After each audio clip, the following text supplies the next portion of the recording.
हर खबर पर होगी आपकी पकड़। डाउनलोड कीजिए एबीपी लाइव ऐप। एलएसी पर जिस तरीके से चीन लगातार दुस्साहस करता जा रहा है, एक तरफ बातचीत की बात करता है तो दूसरी तरफ वो अपनी सेना को भी और आगे बढ़ा देता है। विवादित क्षेत्र में वो कंस्ट्रक्शन कर रहा है और इसी चीज को लेकर के देश भर में नाराजगी है। यहाँ पर दिल्ली के लक्ष्मी नगर का इलाका है, यहाँ पर प्रदर्शन किया जा रहा है। चाइनीज जो सामान था उसमें आग लगाई गई है, होली जो है जलाई जा रही है। आगे वार्ता, पीछे प्रहार, चीन ये तेरा कैसा व्यवहार, इस तरीके के यहाँ संदेश दिख रहे हैं। चाइना कहना मान ले, अपना बिस्तर बांध ले, ये संदेश है। चीन का माल ना भाई ना, शहीदों को श्रद्धांजलि, चाइनीज को तिलांजलि। वुहान हो या डोकलाम, बदनीति का दुष्परिणाम, इस तरीके के जो संदेश। Chinese dragon down down. निश्चित तौर पर जो ये प्रदर्शन है ये यही बता रहा है कि चाइना जिस तरीके से अपनी हरकतों से बाज नहीं आ रहा है, उसको जवाब देना जरूरी है। ना सिर्फ जो है उसको जो सीमा पर यानी कि एलएसी पर जो जिस तरीके से दुस्साहस कर रहा है उस दौरान जवाब देना है वो, लेकिन उसके अलावा उसको जो बाजार में उसने कब्जा किया, भारतीय बाजार में, उसको वहां पर भी जवाब देना। उसका तरीका यही है कि जो सामान है उसका बहिष्कार किया जाए और स्वदेशी सामान पर जोर दिया जाए। और ये जो प्रदर्शन चल रहा है ये स्वदेशी जागरण मंच के बैनर चल रहा है। चाइना को लेकर के ये नाराजगी है और चाइना का जो सामान है, हालांकि इसको एक प्रतीकात्मक विरोधी कहा जाएगा क्योंकि कुछ पुराने लैपटॉप लाए गए थे, कुछ स्पीकर्स लाए गए थे, जो मोबाइल कंपनीज हैं उनसे जुड़े हुए जो कुछ पोस्टर्स थे वो जलाए गए हैं।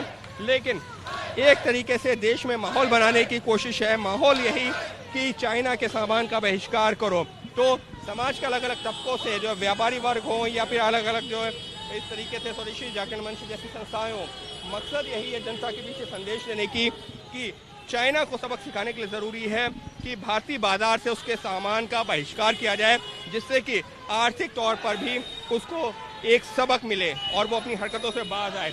और उसी कड़ी में लगातार ये प्रदर्शन का सिलसिला जारी है। और यहाँ पर जो संदेश है उसमें साफ तौर पर शहीदों को श्रद्धांजलि, चाइनीज को तिलांजलि, चीन का माल ना भाई ना, इस तरीके के संदेश हैं। 62 नहीं रहा, ये 2020 है। इस तरीके के जो संदेश यहाँ पर दिख रहे हैं और देख सकते हैं कि किस तरीके से चीन के सामान में आग लगाई जा रही है।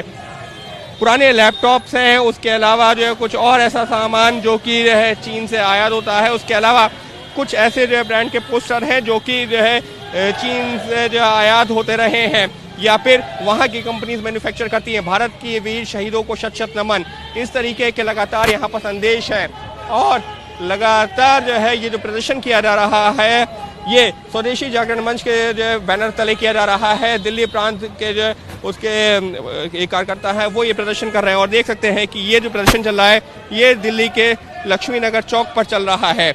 यहाँ पर नाराजगी साफ तौर पर जो है वो इसी चीज़ को लेकर के है कि जिस तरीके से चीन का रवैया है, एक तरफ कहता है कि हम बातचीत को तैयार हैं और जो अपनी सेना है उसको जो है वापस बुलाने को तैयार है, पीछे हटाने को तैयार है, लेकिन दूसरी तरफ वो जो है धोखा भी देता है। और फिलहाल जब जो है यहाँ पर अगर हम संदेशों की बात करते हैं तो अलग अलग संदेश हैं, उसमें यही बताने की कोशिश है कि वुहान हो या डोकलाम, हर जगह जो है चीन की जो साजिश है वो बेनकाब हुई है और इसी वजह से लगातार ये प्रदर्शन किया जा रहा है। पहले ह्यूमन चेन बनाई गई और उसके बाद में यहाँ पर ये प्रदर्शन और जो कुछ संदेश हैं, चाइना कहना मान ले, अपना बोरिया बिस्तर बांध ले, इस तरीके के संदेश। जब बाजार जाएंगे सामान स्वदेशी लाएंगे, यानी साफ तौर पर स्वदेशी सामान को लेकर के जो है बढ़ावा दिया जाना चाहिए, उस चीज़ की जो है मांग की जा रही है। और स्वदेशी स्वीकार, चाइनीज बहिष्कार, लगातार जो संदेश है उसमें यही बताने की कोशिश है कि जिस तरीके से चीन ने मार्केट में जो है अपनी एक तरीके से मार्केट को कब्जा किया है उसको ख़त्म करना है, चीन की जो है जो बादशाहत है उसको ख़त्म करना है। और इसी वजह से लगातार नारेबाजी के ज़रिए हो या फिर इस तरीके से प्रदर्शन के ज़रिए बताने की ही कोशिश है कि चीन की बादशाहत को ख़त्म करना है और चीन को इस तरीके से उसके सामान का बहिष्कार किया जाएगा, तभी जो है उसको सबक मिलेगा। कैमरा पर्सन अजय तिवारी के साथ अंकित गुप्ता, एबीपी न्यूज़, दिल्ली।